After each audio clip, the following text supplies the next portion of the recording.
অতি সহজে বাংলাদেশ থেকে সরাসরি পাকিস্তানে যাওয়ার সুযোগ।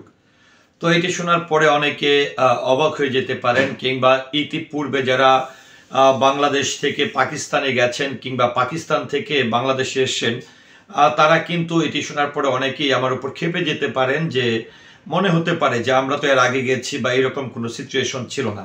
তবে হ্যাঁ, আমরা অনেক দিন ধরে শুনে আসলাম গত 5ই আগস্টের পর থেকে যেরকমটা বাংলাদেশের সঙ্গে ভারতের একটা বেশ টানাপোড়েন যাচ্ছে, অন্যদিক থেকে কিন্তু পাকিস্তানের সঙ্গে বাংলাদেশের সম্পর্ক আস্তে আস্তে নিবিড় হচ্ছে। অর্থাৎ এই অন্তর্বর্তীকালীন সরকার ডক্টর মোহাম্মদ ইউনূস সরকার আসার পর থেকে কিন্তু পাকিস্তানের সঙ্গে বাংলাদেশের একটি সুসম্পর্ক গড়ে উঠতে থাকে।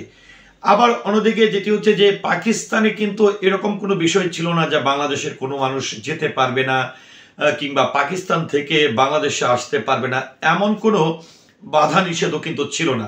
কিন্তু সবচেয়ে বড় যে বিষয়টি হচ্ছে যে পাকিস্তানে যেতে হলে এই বাংলাদেশের মানুষকে কিংবা পাকিস্তান থেকে বাংলাদেশ থেকে আসতে হলে কিন্তু অন্য রাষ্ট্র হয়ে এবং প্রচুর টাকা বিমানের কস্ট খরচ করে কিন্তু বাংলাদেশে আসা লাগতো।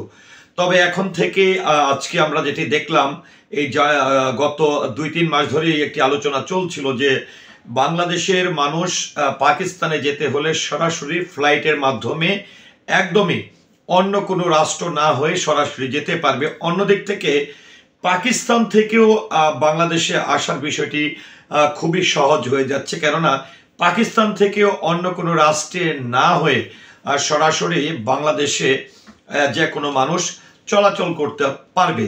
তো এই যে বাংলাদেশের সঙ্গে পাকিস্তানের একটি সুসম্পর্ক আস্তে আস্তে তৈরি হচ্ছে, কিংবা বাংলাদেশ পাকিস্তানের যাতায়াত ব্যবস্থাটি যেভাবে ইজি হচ্ছে কিংবা সরাসরি বিমান চালু হচ্ছে, এই বিষয়টি নিয়ে আসলে একজন বাঙালি হিসাবে আপনার মতামত কি, আশা করছি কমেন্টের মাধ্যমে জানাবেন। সেই সাথে পুরো ভিডিওটির সঙ্গে থাকার জন্য অসংখ্য ধন্যবাদ। আসসালামু আলাইকুম।